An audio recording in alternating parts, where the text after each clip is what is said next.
Well, hey everybody, welcome back to Shop Dog Fabrication for episode number 5. We'll wrap up the Magnum build here. Basically, I'm just going to walk through a couple things. How I check oil pressure, do a pre-lube. I actually made something up where I can run the oil pump and check oil pressure. I've got just an old cheap mechanical gauge that I'll screw in. Show you what I made for a drive pump as a temporary, how to drop in your distributor or your oil pump shaft for your distributor to your oil pump, where you want to align it. Basically drop in your distributor, and I'm going to go ahead and do the rocker arm adjustment too. Like I said, if you're running the steel heads or cast heads, all you do is bolt yours on, but I'm running an adjustable rocker. So I need to, adjust them. So basically I'll rotate the engine to, each cylinder, and then I'll do 2 different cylinders, usually an intake and an exhaust, or 2 intakes or 2 exhausts, however the little chart lines up, and I'll just keep turning the engine over, till I hit all 8 cylinders, adjust all 16 valves, intake and exhaust valves, right? And how I do it. So anyway, let me get the camera set up. I'll show you the little tool I've welded up basically. I'll hook up a drill to it. We'll hook up the oil pressure gauge, spin her up, make sure I have oil pressure, is the key. And once I have that, then I'll drop in the oil pump shaft. We'll drop in the distributor so I know what cylinder is on as I rotate them. And then, I'll pull the valve covers off and we'll set the valves. And that'll pretty much wrap up the video series. So anyway, let me get set up. Hang on. All right, guys, so here we go. So we're at the back of the engine, and here's where your distributor hole is, right? Where you're going to put your distributor in, and right next to it, right here. I don't know if you can see it, but there's a hole here. That is for your oil pressure gauge. And I've got just a cheap Sun-tuned oil pressure gauge I've had forever. With just a line and some fittings that I just use to for just to check oil pressure. So, normally, right, you're going to put in your distributor shaft here, but the problem is, the distributor gear here, or this shaft is going to connect to your camshaft, and you really can't spin this up to check oil pressure. So what you need is something that is the same, hex as this to slide down into the oil pump. So what I've done is I've just taken an old bit that is basically the same as this, and I welded it to a piece of rod. So this is from one of those, Harbor Freight 101, type piece kits, where you get all the little different things for taking stuff apart. This was just a bit from that. And again, I just welded it onto a piece of rod. So now I'll just flip that down into the oil pump. Connect my drill.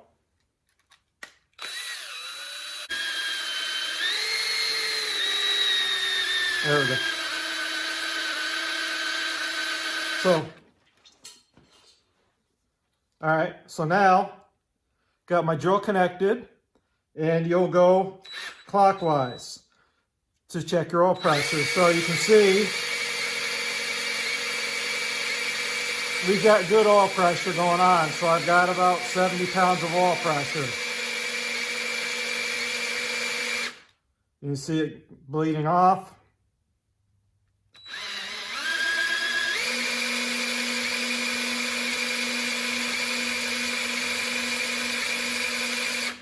And so now we've got good oil pressure. So now we'll lift off this valve cover here. You can see, oil's starting to come up. So she's starting to come up. Starting to lube up all the rockers here. The only other thing I would recommend is turn the engine around to different positions. And just keep lubing it up, just because of the oiling holes. So the camshaft right now may be blocking an oil hole. So, like I said, I'm just going to spin the engine over a little bit, and we'll come back and we'll drop in the oil pump shaft. All right, guys, so now we're going to drop our oil pump shaft in, that connects to the distributor. And you can notice right here, right? See that slot?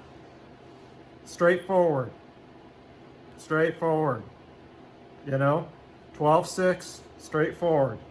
So now this is going to, obviously, as you put this in, is going to move slightly as you drop it down in, as this needs to go into the camshaft. So you can't just take this and drop it straight in. You got to kind of put it off slightly and then drop it in until you get your proper alignment.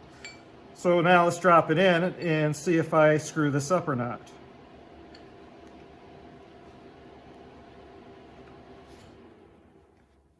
Yep, and I did. So one thing that I find that works really good for getting it back out is this. It's a socket, or I should say, what I find that works really good for getting it back out when I drop it in the wrong position is this extension with a bunch of magnets on the end.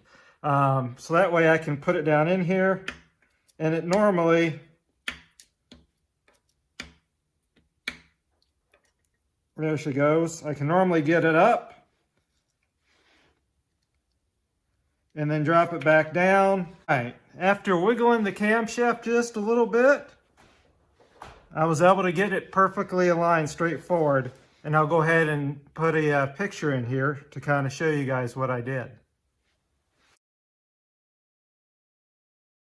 So now what I've done is, here's my distributor cap, right? In my distributor. And what I've done is, here's number 1, just kind of marked it, number 1. And then you can see I've just put a line at every point along here where I need to rotate the engine over to that mark, where now this will point to number 1 when I drop it in, number 1, and then I'll rotate the engine, and then the rotor will point to the next one, the rotor will point to the next one, and then that's where I'll basically go and adjust my valves. I'll put a picture in here of the order that I'll do the valves, and it'll explain it a little better. It may, when I'm on number 1, I don't remember the order off the top of my head, but when I'm on number 1, it may say, okay, I do number 2 intake and number 6 exhaust, for example. And then when I rotate the engine to this point, it'll basically say, okay, I'll do, number 3 intake and number 7 exhaust or whatever. So that's kind of the order that we'll do this. So now I'm going to set this on number 1, and basically see right here, 1, 1, and that's aligned also with that. So now I'll just drop my distributor in.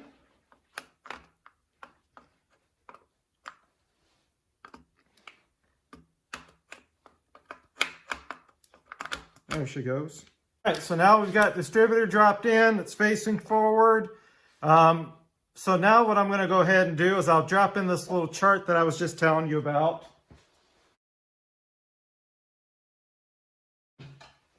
So you can see the order on what I'm going to do. And basically what I need is, I'll need a 5/8 inch wrench for the, what I'll need now is like a 5/8 inch wrench to loosen this, and an Allen wrench for this, and then I'll go through and adjust the valves. It's like doing a small block Chevrolet basically is what this is doing. You're gonna loosen this up, right? You're gonna basically turn it till you can't turn it anymore. I'm gonna give her a half turn, lock it down.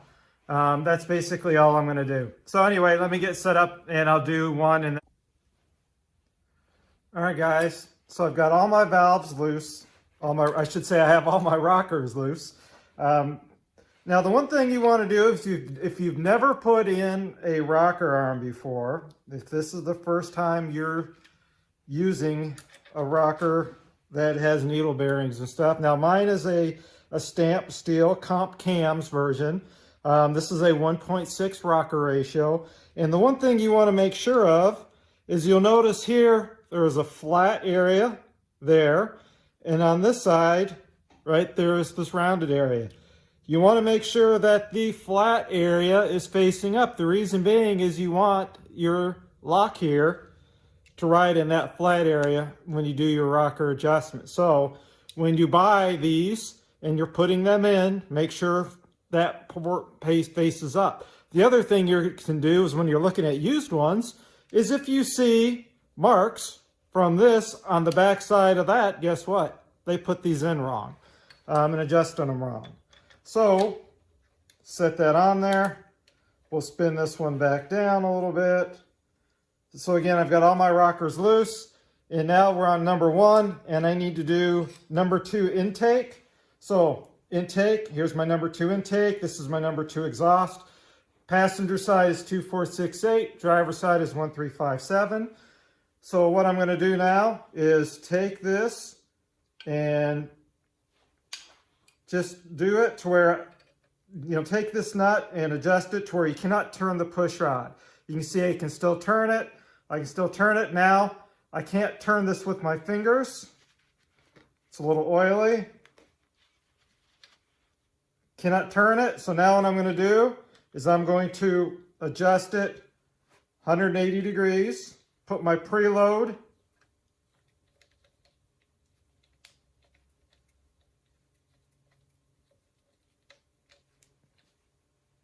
and lock it down. So now I've got number 2 adjusted. And now I need to do number 8 exhaust. So here's my exhaust port, number 8 exhaust. We'll do the exact same thing. We'll run that down, adjust it, crank her down, run the little lock in there, give her a little lock, and now number 8 is adjusted. So now I'll go ahead and I'll do the rest of these. So what I need to do now is turn the engine to the next notch on the distributor that I marked. So I'll basically put on my, I got my big socket, so I'll put it on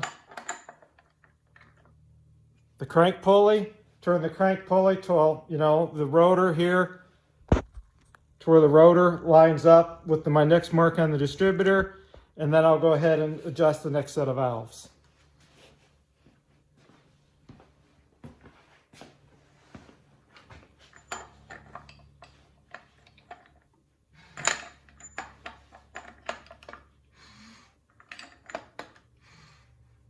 All right. So I hope this little video series, guys, helped you with your Dodge Magnum build. Now I know I'm running, like I said, some Elder Rock aluminum heads and some adjustable rocker arms, stuff like that you may not be running, but everything that I've shown you basically applies to your Magnum engine. So if you're running the EQ heads, for example, you can get adjustable rocker arms if you want to. I think they make a kit for that. If you're going to just run your cast Magnums and just bolt them on, that's perfectly fine. Like I said, though, if you're going to run a larger camshaft, you have to change out your valve springs. The stock valve springs will not take a larger camshaft. They're pretty weak springs. The pattern to bolt on your intake and stuff, for example, your Kager intake is the same as I'm running for my aluminum intake. So everything is, carries over. I hope, like I said, this little video series helped you. Guys, thanks for watching. Take care. Have a great day. Get out your shop, have some fun, and do something.